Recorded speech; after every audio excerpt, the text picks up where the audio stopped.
This is Steve Honig, president of the Honig Company. I specialize in crisis PR, and I am on Hollywood Raw talking about how we do it. Hey guys, welcome to the Hollywood Raw YouTube page. Make sure you drop a comment, like, subscribe. Do all the fun things. Follow everything. We're here to entertain you guys. What are you waiting for? Hurry up, let's go. Enjoy.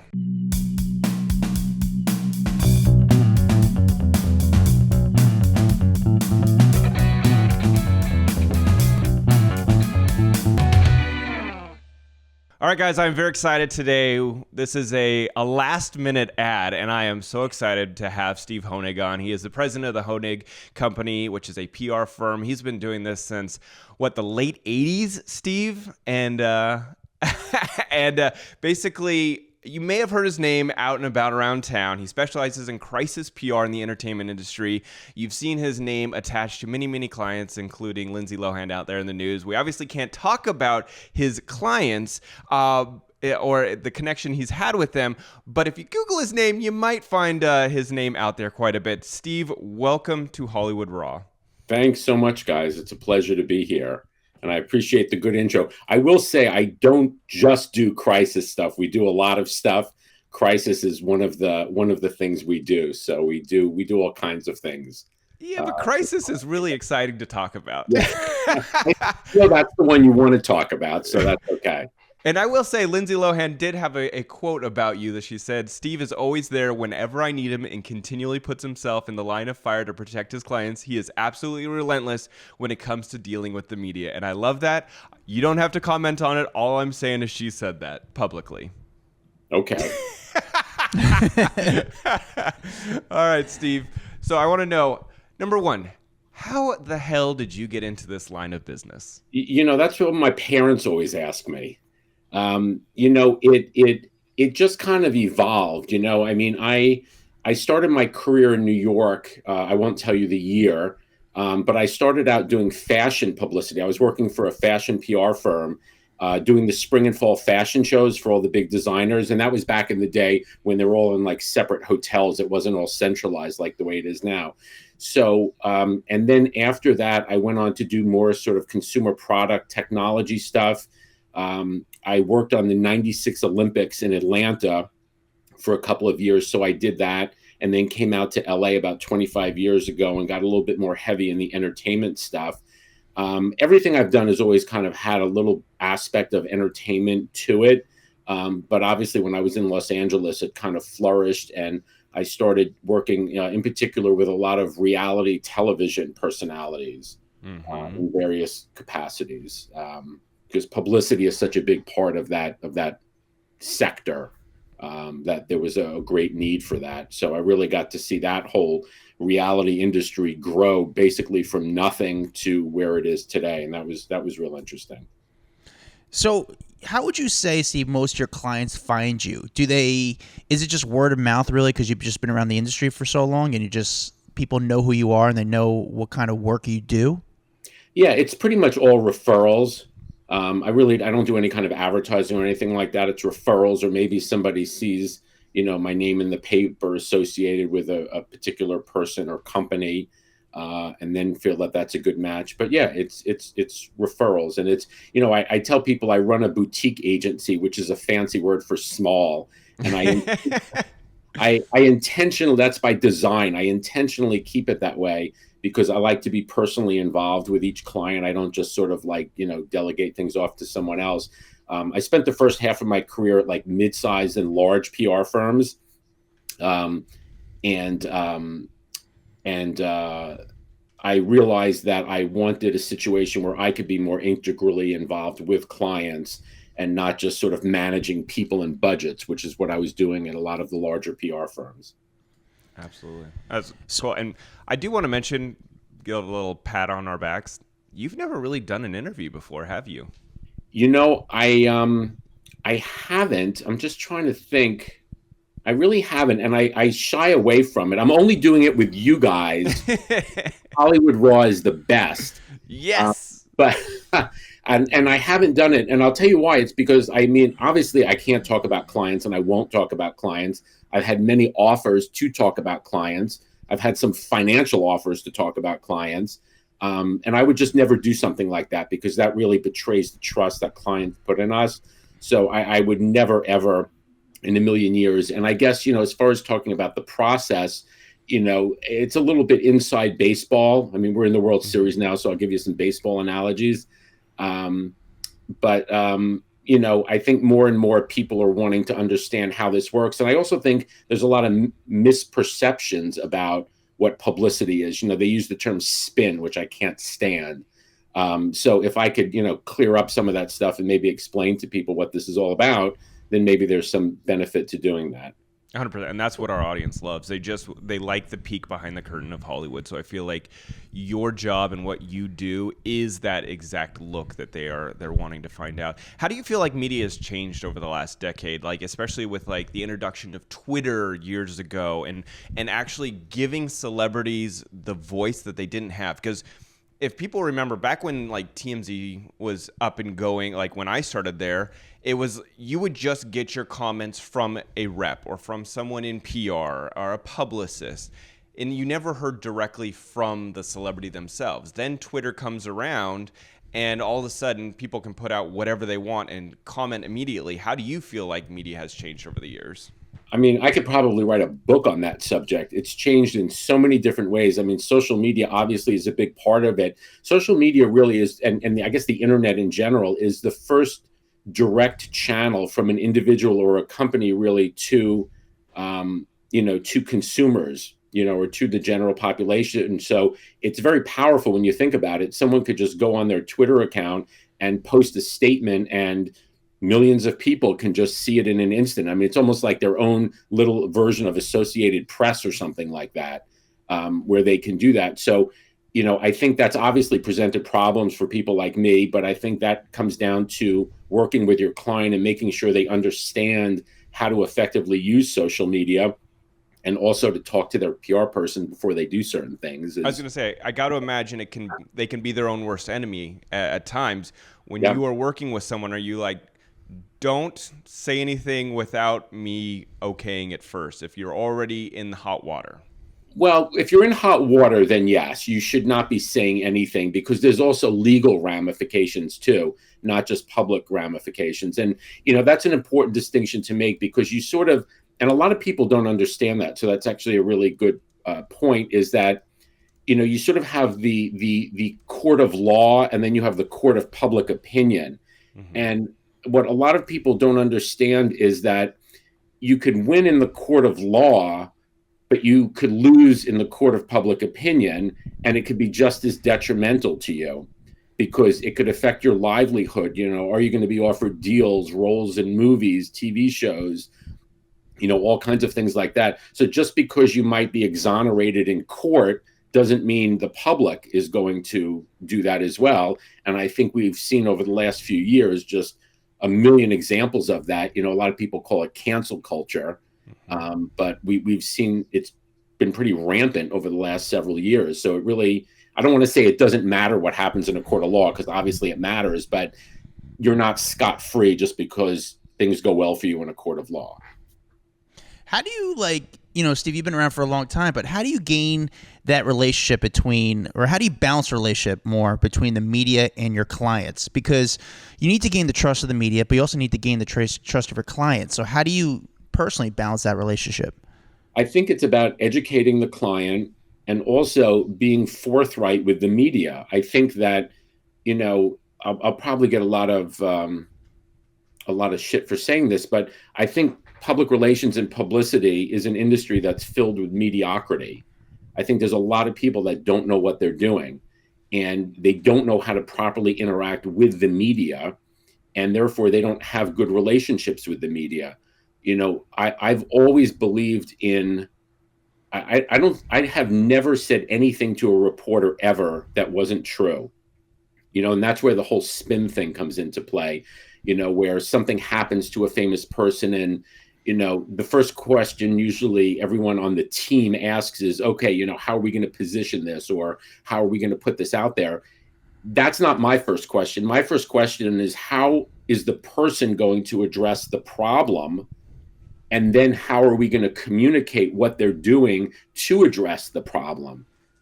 So in other words, if let's say someone, gets a DUI, for example, it's not a matter of how are we going to position that. It's working with that person as far as how they're going to address what happened in presumably a responsible and forthright way, and then for us communicating it. A famous celebrity once said to me, and I'm not going to tell you who it is, once said to me, "Denial is a river in Africa." And that's a really good point, because the more you deny, the more the media are going to push. We got to figure out what happened. What happened here? We got to prove that this person did something wrong. We got to. But if you, think about it. The best way to diffuse a situation is if you say, "I made a mistake. I screwed up. This shouldn't have happened. I'm wrong here. This is what happened. This is what happened. This is what I'm doing about it to make sure it doesn't happen again. This is how I'm addressing my problems," and to communicate.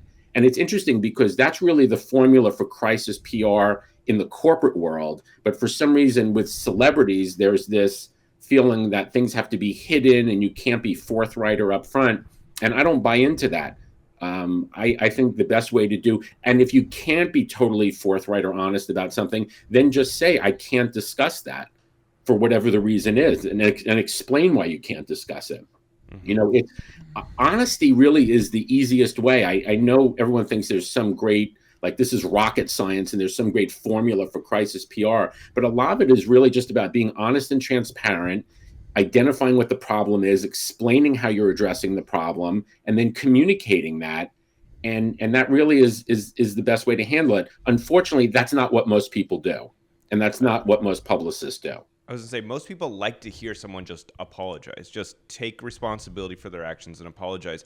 What are your thoughts on like the Kardashians? Because in my opinion, they are the masters of PR and press and manipulating the media and all of that stuff. I think they do it better than anyone I've ever seen. What do you think when you look at everything that they put out publicly?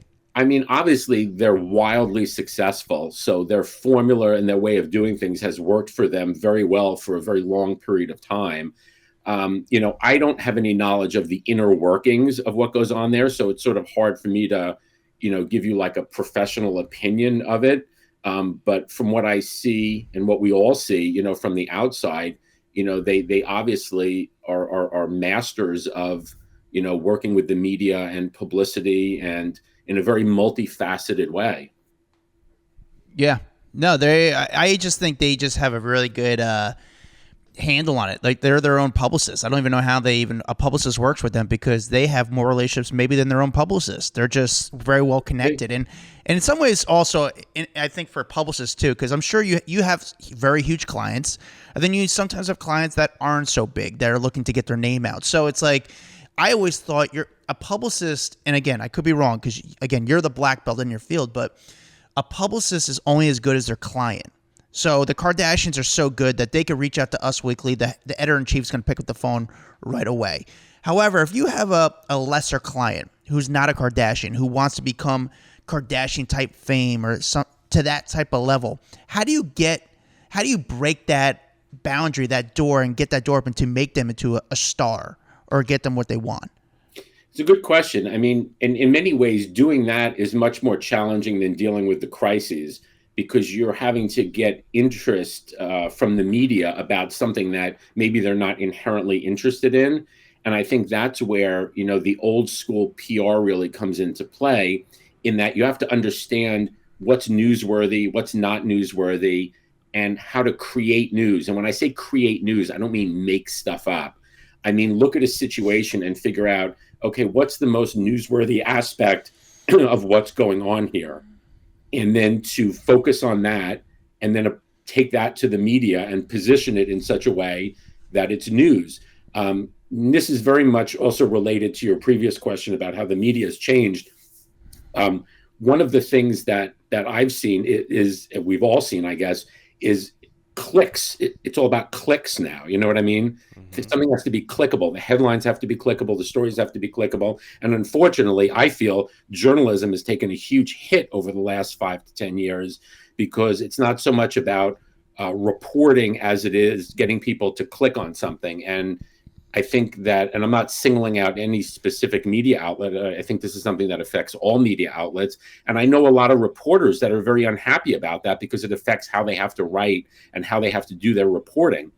So I know a lot of reporters aren't really happy about this as well, but I guess it's an economic issue, and everyone kind of has to contend with that. But, getting back to the person who might not be very famous, it's figuring out how to put them in such a light so that there is some interest. What is it about them that is most newsworthy? And it could be an uphill battle. There's no silver bullet when it comes to these things. There's not like, oh, this is what you need to do. You're an unknown person and I'm going to make you a star. And I tell you something, I've had a lot of actors and actresses and people come to me and want to hire me, and they don't even have like an agent or a manager or a lawyer or anything, but they think if they just hire a publicist, they're going to become famous. And I have to break the bad news to them that that's not how it works, is that public relations and publicity is reflective of what you're doing. I mean, I've actually had people call me and I say, the first thing I always ask is, well, what projects do you have going on? Film, television, music, like what are you doing? And many of them don't have anything. Now, that doesn't mean they're not talented, but they don't have any projects. So then I always say, well, what am I going to publicize then? And they think that there's sort of this magic PR thing where we can just make people famous. And, back in the pre-COVID days, when red carpets were like, all the rage, people just want to get on the red carpet. And it actually was pretty sad to me because, I could put like a third grade teacher from a elementary school in Iowa on the red carpet, and the photographers would swarm and go crazy taking pictures because that's just what they do. Everyone that's on the red carpet, they swarm and take pictures, and then they sort things out afterwards. So we would have a lot of actors and actresses that would make them feel really good. I want to do red carpets and the photographers are swarming around me. Okay, but guess what? Those photos aren't going anywhere. Mm-hmm. It's true. Very true. And so there's a lot of these, misperceptions about how all of this works. And unfortunately, there's a lot of, publicists out there that kind of take advantage of that a little bit. And, it makes the person feel good and they think they're famous.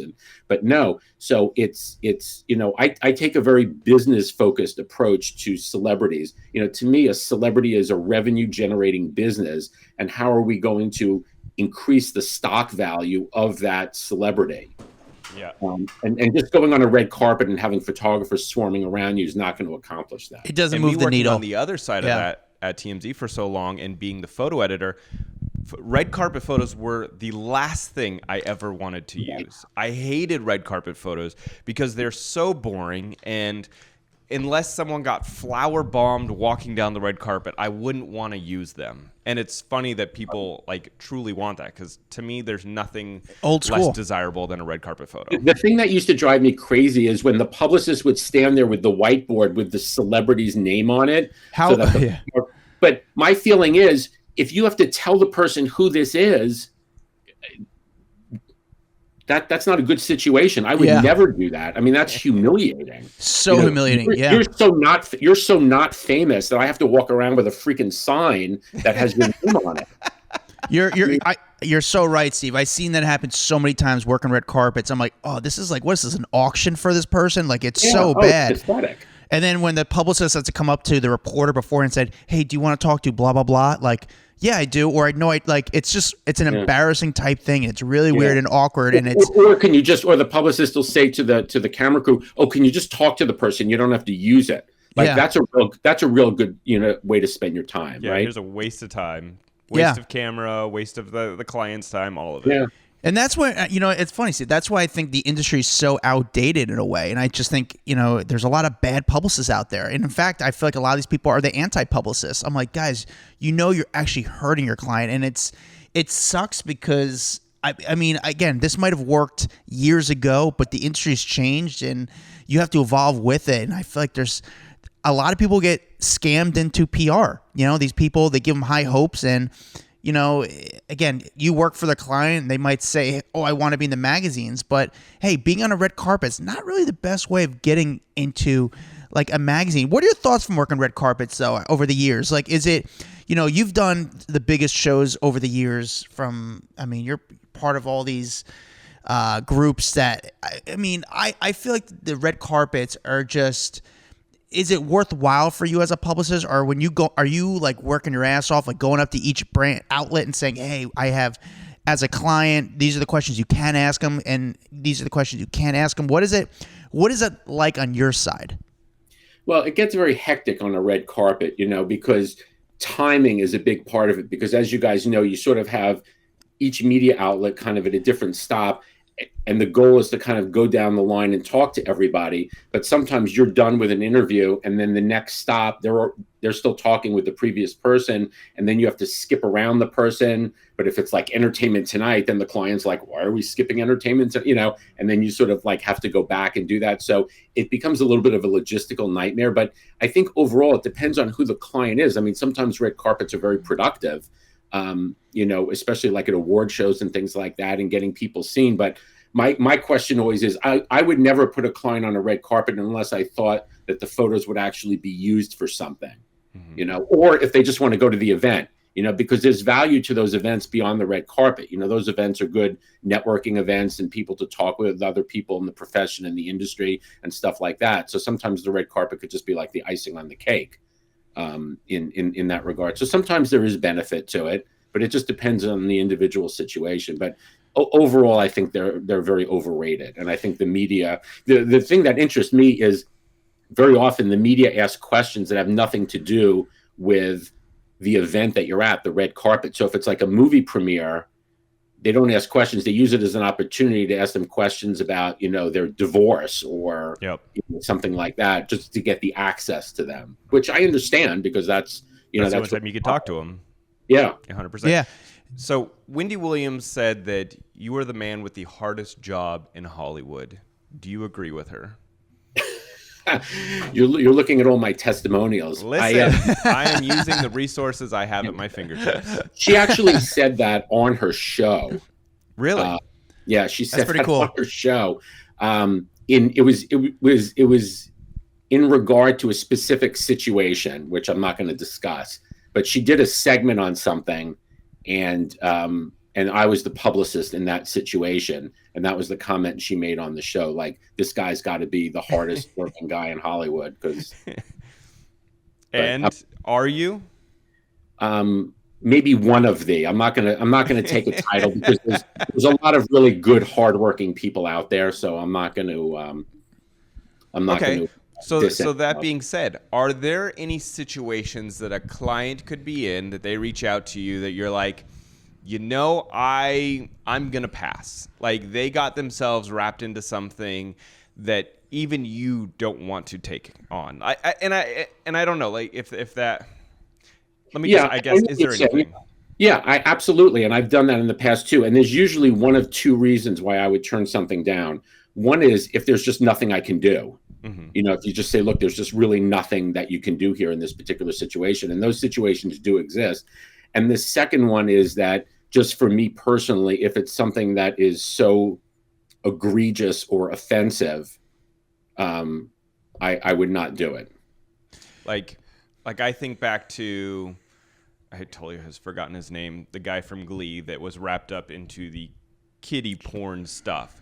Is that a case that you go, shit, I don't want to touch that, or this person needs my help and I'm there to do my job? Well, it's an interesting question, and it's one that I've struggled with a lot over the years, because you look at attorneys, for example, who represent, like, people who have killed other people and stuff like that. And you sort of say, like, how can you do that? This person killed, children or something like that. And it's something I struggle with. I'll be honest with you. I think, though, that a lot of it, the answer to that question lies in the individual that's involved. If the person has done something and they want to make good on that, and they want to do something about it, and they want to correct the problem, my feeling always is it's better to give somebody a chance to do better. And that's why I kind of object to this whole cancel culture thing so much, because if someone says, listen, I screwed up and I want to do better, isn't it in the best interest of just everybody to let that person try and do better? And it seems to me, because we all make mistakes, and obviously there's many different degrees of mistakes, and there are some things that, personally I feel are unforgivable, for sure.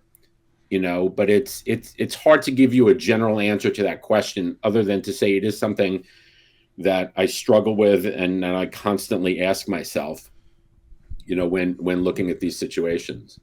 Steve, so I'm right now. I'd say Elon Musk is like the big interview right now, basically because he's about to get Twitter. Right. He just purchased Twitter.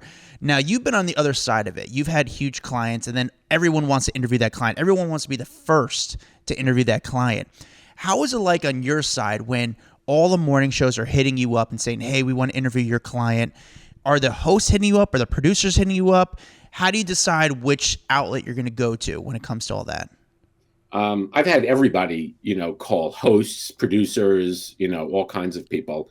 I think, at least for me, and I should say I'm different than a lot of other people who do what I do. I handle things a little bit differently. To me, it's not just who's the biggest, but it's who I think is going to do the best job. And when I say the best job, I don't mean make it look the best as far as how it makes the client look, although that's obviously important, but also who's going to ask like real questions. Because if there's a serious situation, the last thing you want to do is go on a morning show and have the host throw softball questions at your client. And a lot of publicists might want the softball questions, but you're not going to accomplish anything by doing that, because afterwards, everyone's going to say, that was a ridiculous interview. And I will tell you one interview that sticks out to me, and I'm going to name names here, is Diane Sawyer interviewed Michael Jackson all those years ago about all the allegations. Yeah. I was practically pulling my hair out because I had hair then. I was practically pulling my hair out during that interview because she was, it wasn't even softball questions. It was like, in my opinion, it was like Nerf ball questions. And none of the questions that any of us wanted to know, no good follow-up questions. So on the one hand, Michael Jackson's publicist at the time might have said, oh, this is great. We got through this. But when you look at it from another perspective, you didn't really accomplish anything. And I think in many ways you reinforced a lot of the negativity because none of it was addressed. So the best way to deal with these, crises situations is to have a real reporter go in there and ask real questions and really discuss the issue. And if for some reason, legal or otherwise, the client can't answer, then the client just needs to say, listen, this is pending litigation. I can't answer that particular question. And that's okay to say that. Yeah, no, Yeah. I agree with you, because I feel like there has been interviews that I've watched where if the questions don't get asked, I'm like, all right, they've clearly told them not to ask those questions, which I think fuels the fire, especially from the I don't know, the general public and their criticism of whatever the event is. It just gets worse. What news site do you feel like is the most fair to work with? What media outlet is the most fair? Yep. Oh, I'm not going to answer that question because I have to work with everybody. I got to work with everyone. But I find Hollywood Raw to be very fair. He's our publicist. Steve, You're you're hired. so good at your job. Yeah.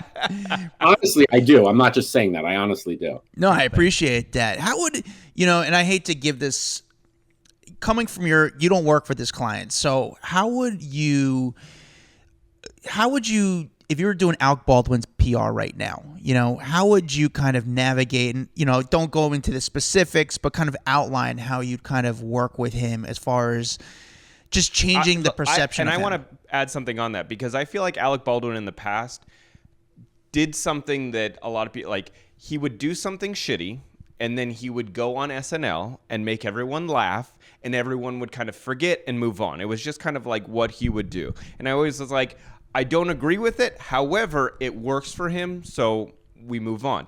This last round with the shooting and all of that, I feel that his PR is a little iffy. So I like Adam's question here. Is like, what would you do in this situation if he hired you? I think, well, right now, let's go back to when it first happened.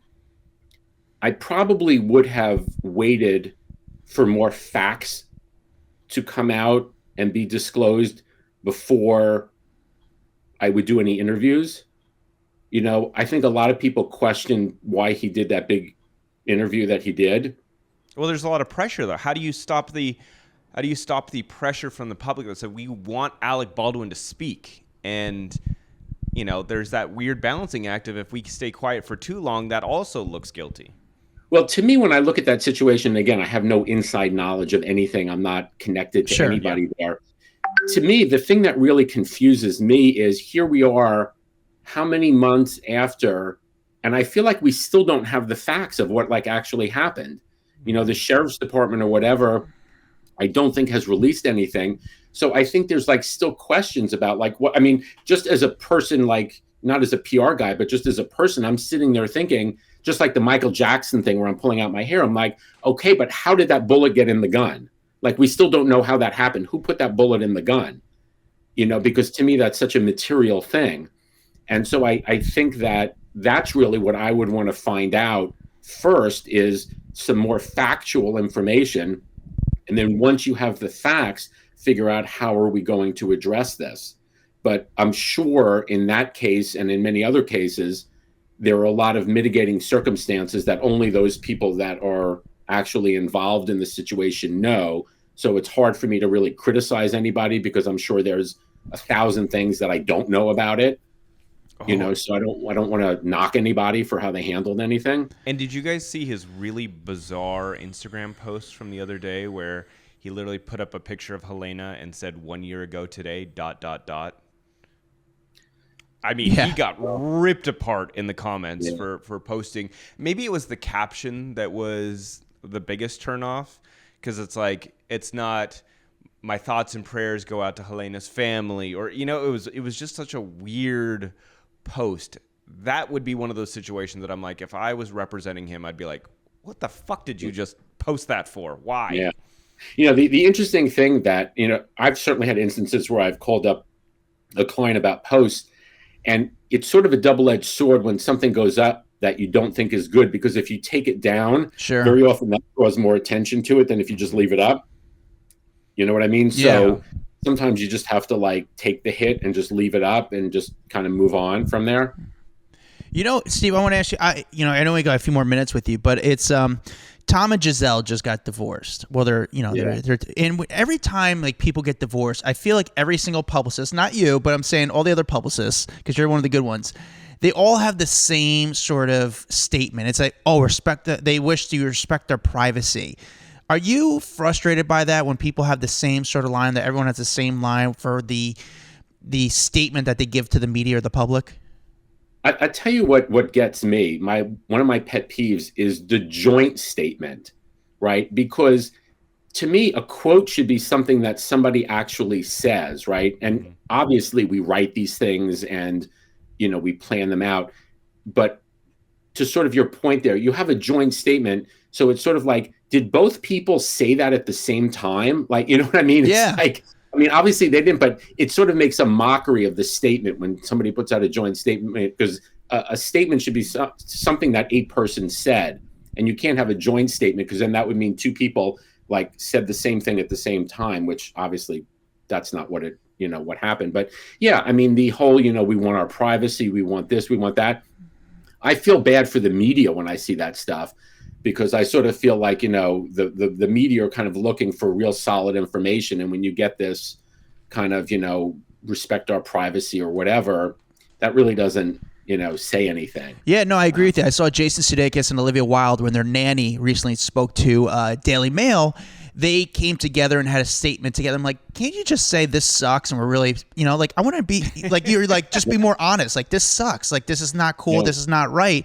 And of course, these two are not getting along. I mean, it's pretty clear that these two are not on the best of terms. But however, they came together, and I want to ask you, my follow up to that. No, you know what, Adam? You know which one I hate is their exhaustion, and I'm like, no, it's fucking rehab. Just say it's rehab. Like.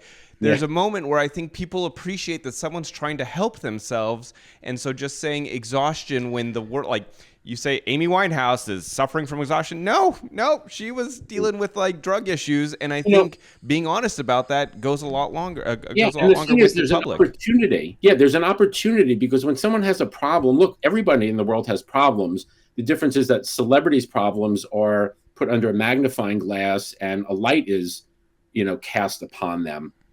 And I think it's an opportunity that when you have a problem, chances are there's millions of other people who have had that issue or problem too. So it's an opportunity to say, yes, I'm struggling with this, or I'm dealing with this, and this is a big issue, whether it's a mental health issue or whatever it may be. It sounds trite to say, but honesty really is the best policy. It really is. So I have to imagine over the years, Steve, you've had a client who, a high profile client where they're getting divorced or separated from their spouse, and they have to go public with that statement. Now, for you, what do you do? Do you call the other spouse's publicist and say, hey, listen, obviously we need to make a statement. Can we work together and kind of agree on something? Or how does that work with you? Just break it down. I always would reach out to, I hate to call them the other side because I don't view it as a combative situation, but for lack of a better term, I would always reach out to the other side. In any situation where there's two parties involved in something, I would always do that because they say you working together and collaborating is generally the best way to do things. So yeah, I would certainly do that. But I will tell you, 9 times out of 10, the other side doesn't want to do it. Yeah. Wow, interesting. My last question for you is, I was going to say, how competitive is it with you and the other publicists? Because again, and I say this because you always want to do what's right. You always want to kind of work together with people. And I have to say, Steve is one of the best publicists in the industry. I'm not saying because he came on our podcast. I'm just saying it's because in PR, Can I put that on my website? Use my testimonial. But I'm going to, and this is totally serious. And a lot of times with publicists, and I deal with a lot of publicists, there's a lot of ego involved. And it sucks because people have ego because they know who their client is. And Steve treats everyone the same. He treats everyone just well and just nice and pleasant, and he's just cool. And I appreciate that. I respect that because, again, there's a lot of alphas in this industry. And for someone to just be just balanced is just, it's refreshing in a way. It's great, especially knowing the clients you've had over the years who are huge clients, and you still kind of treat everyone the same. I think goes a long way. So I was just curious as how competitive is it with you with other publicists, especially if there's a breakup and you want to make sure that they don't go to and say something to the media that is a lie, or they're trying to bullshit, where it's just fair. Well, first of all, thank you for those compliments. I appreciate that very much. I think it can be competitive, but if I want to represent someone and they're being handled by another PR person who I know, I don't go after them. I just don't do that. Call it professional courtesy or whatever. I think the good news is that there's enough business out there for all of us. And I don't think there's a reason to be, clawing at other people or other people's client rosters, and sometimes I've gotten referrals from other publicists, and likewise, sometimes I've referred people to other publicists when I feel like there's someone that might be better suited, for a particular situation. Like if I get a call about something and I say, well, I can do that, but I know somebody who that's their specialty. It's sort of like if you go to the doctor, the doctor's like, oh, you know what, you need to go to the podiatrist. This is like a podiatrist thing. And it's kind of the same thing too, where oftentimes we'll refer people to each other. But there's a lot of business out there, so I don't think there's a need to be crazy about it. No, this whole conversation has been absolutely fascinating. My last question for you, Steve, is you specialize in obviously crisis PR. Kanye West is the one person who I feel like is dealing with a lot going on in the media, spiraling, having every story about him come out every single day. Would you take on Kanye as a client? You always save the best questions for last. No is the answer to that question. I think, the issue there is that it's not a public relations problem. It's a behavior problem. Mm-hmm. And I would just kind of leave it at that. Okay. That's what I'm curious is, how does this guy figure out his stuff and get back in the good graces? I mean, he said a lot of dumb stuff, but I do feel like because there is issues going on beyond, just your normal erratic behavior, I wonder if he can then, let's say this, let's say he gets help. Let's say he gets stabilized, whatever that means for him. and wants to rectify his career, would you then be willing to take him on?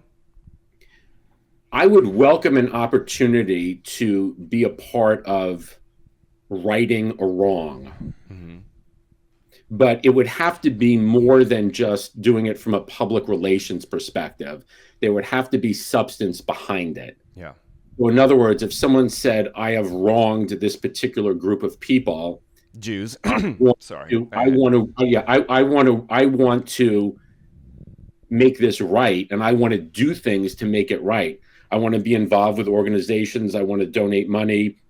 I want to help educate people. I want to make amends. I want to do these things. And that person wanted to communicate that they were doing those things, but to communicate those things not for self-serving purposes, but to help the overall cause and the overall good, then yes. But there would have to be substance behind it. And this goes back to that whole spin thing. I would not spin something like that. There would have to be something meaningful behind it. He's got a lot of groups that he needs to make good with. I mean, black people, George Floyd's family, Jews, like it's just one thing after another with Kanye. I feel like he's really just said a lot of things over the last few months that have pissed off a lot of people. Anyway, yeah, he needs to get to work. Yeah. Steve, thank you so much for joining us. I mean, really, this was a huge, I feel like, just home run for us personally as, in this podcasting world, because getting to hear from someone in your line of business is so freaking fascinating. I love hearing how you look at it, because I feel like Adam and I have our own ideas of PR people and what they do, and you kind of break that mold a lot of the times for us in how you treat people and how you treat your clients. And I like that. And I like also just hearing how it goes through your head on dealing with situations when people get themselves, because celebs are always going to get themselves into trouble, but having to navigate out of that trouble, I think, is really a cool in-depth look into what you do on a daily basis. Well, great. I appreciate the opportunity to come on and talk with you guys. Yeah, I appreciate it, Steve. Hopefully it won't be the last, but I might think it might be. Because I think this was already a home run getting you once. I don't know if we'll be able to get you twice, but thank you so much, Steve. Okay, thank you guys. I love that conversation just because it was almost like, for me as a journalist, to able to pick the people I work with or work against sometimes, their side of how they view it. So for me, it was just very, it was a little bit educational for me. Yeah, I feel like there's not a lot of times that people come on and necessarily educate us, because we know so much about the industry as a whole and all the like sneaky little things that happen. But I do feel like I loved his perspective, and I do feel like I learned a lot from that conversation. Really good guy, and I wish we could talk about some of the clients that he's been a part of, because he's had so many high-profile cases, but that would be kind of a big no-no. So go do your own research. Yeah, you type in his name and you'll see who pops up. But yeah, he's worked with some of the biggest clients doing huge cases, just trying to like rectify like their public persona, or like, what people think about them. Yeah, I like just the way his approach to the industry is, like the spin. People think publicists are spinning it, and they do, but for him, he's just more of like, hey, you did it. There's no way to spin it. Like, just be honest, and let's just convey it in the best way possible. Move forward. Yeah, exactly. Say you did it. Apologize. Do what you need to do to learn from your mistake. And I think not a lot of publicists say learn from your mistake. A lot of publicists say, okay, how do we fix this, or how do we cover it up? Dax, what was your biggest takeaway from that interview? The one that kind he of like work with Kanye West. I thought for sure he would say yes, he would work with him. And only because Kanye needs that right now. He needs someone to like step in and help him out. But maybe Kanye's just not ready for that. Maybe Kanye needs to get healthy before anything else. But I guess that was just... It was surprising for me to hear, no, he wouldn't work with Kanye. Well, I'm not surprised by that, because I knew someone who was working with Kanye and get paid very well, but they just said it wasn't worth the headache. The headache, but also the issues that come with it, because I guess it comes to somewhere where you almost feel like, based on the statements he's saying, where do you draw the line? because how do you defend what he says? And it's not about Well, defending. especially when you can't control what they're doing. Like with Kanye, you almost need to be like, give me your Twitter password and I will post whatever you are wanting out there, but you can't have access to this anymore because all it's doing is getting you in more trouble. And you know what? If we're going to sit down with a podcast, like, I need to be a part of it. I can't have you going rogue on me because that's what's also presenting more issues. You know, like we need to, but again, I think what he said is the bigger thing here is he's not like mentally stable right now. So Yeah. You can't work with someone who doesn't want to help themselves. For sure. Well, I hope you guys enjoyed this interview as much as we enjoyed doing it, because we really did. Thank you guys for listening. Always follow us on Instagram at Hollywood Raw Pod, POD. Shout out to everyone in the Facebook group.